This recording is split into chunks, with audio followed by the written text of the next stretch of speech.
Okay, a little different here. I may not even post this, but I wanted to get it before I forget. Most people don't remember their dreams more than maybe, a split second or two after you wake up, and they're gone. Dreams are, by and large, your subconscious. You go to bed thinking about food, you dream about food.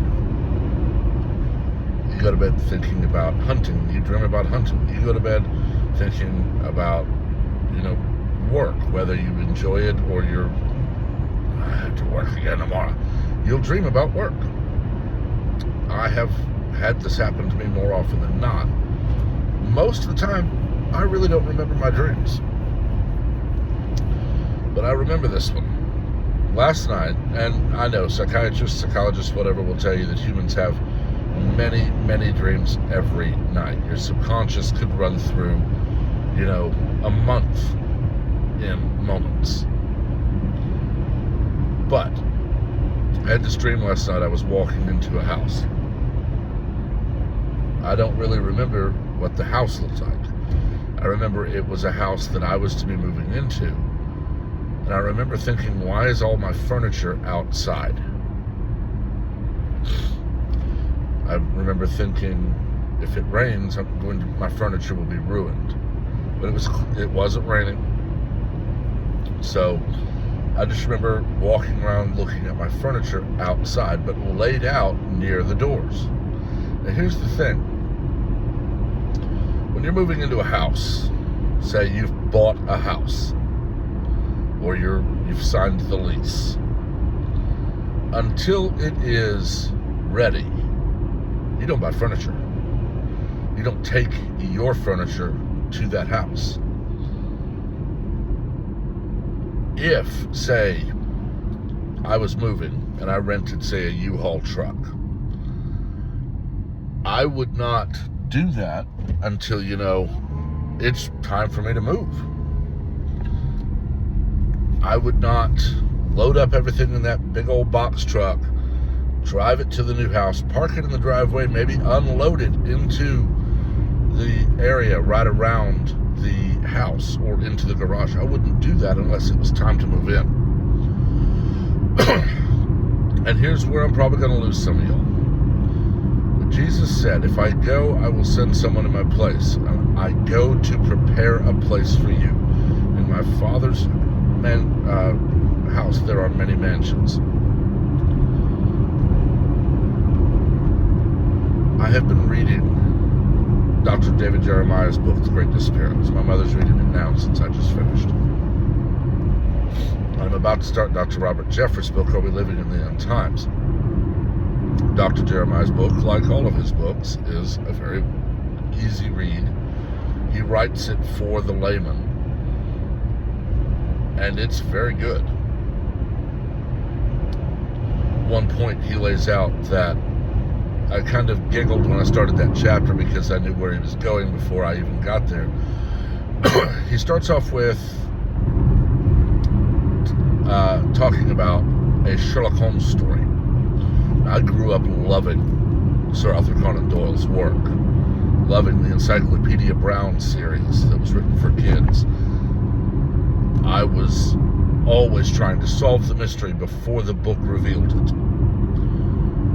And I vaguely remember reading this one, but in this Sherlock Holmes there is a murder, and Sherlock was there to solve it. And after talking to everyone and examining everything, he brings up, no one reported the dog barking. Now, anyone who's ever had a dog knows, no matter how sweet and docile the dog is, if someone approaches your home or approaches that dog that the dog does not know, they're not going to just sit there and look. They're going to growl. They're going to bark. Specifically in this story, it was a dog that was there to guard the home. Think German Shepherd, Belgian Malinois, Doberman, Rottweiler. It was a guard dog. So someone unknown to the family, unknown to the dog, approaches that dog's going to bark. No one reported the dog barking. That means that Sherlock was able to say the killer was known to at least the dog, if not the family. It was not a stranger. The absence of evidence is evidence. When you read Revelation, as soon as you are done with the 7th letter, there's no mention at all of the church, the body of believers, the body of Christ. He goes through all those letters telling the 7 churches of Asia and so on, everything that he tells them, but then never mentions the church on earth, the body of believers again, in all of Revelation.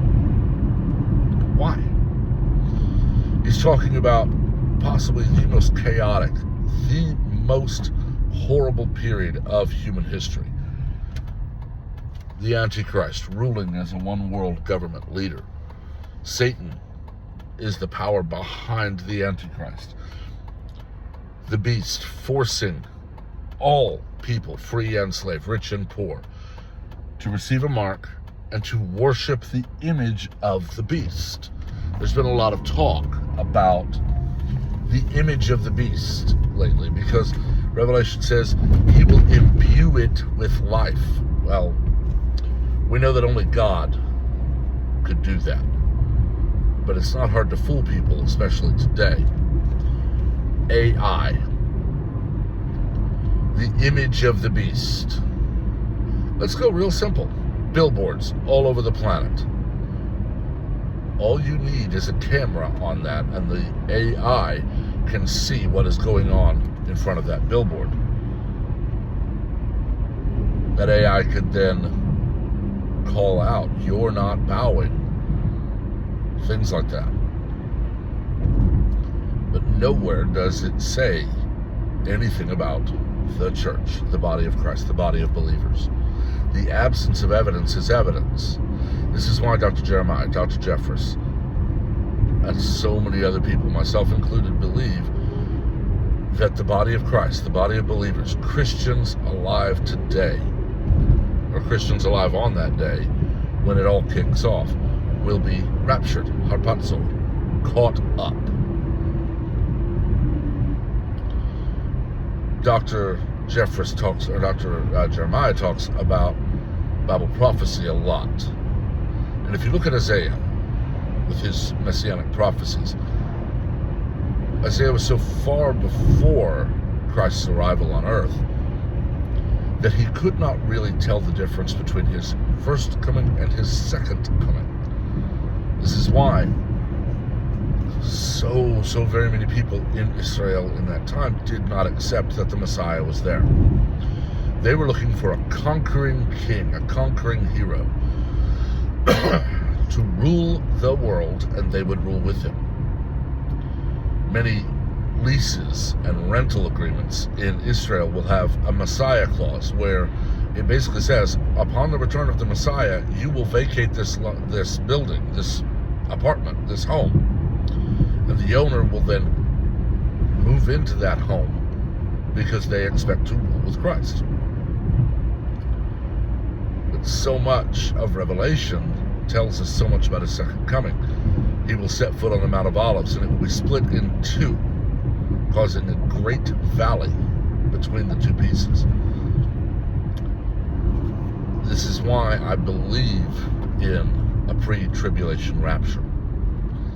Not only because God is a loving, just God. He would not put his children, the body of Christ, the body of believers, through absolute torment and hell on earth for 7 years before bringing them home. Everyone who goes through the tribulation will enter it as an unbeliever. There will be many who come to Christ, the tribulation saints.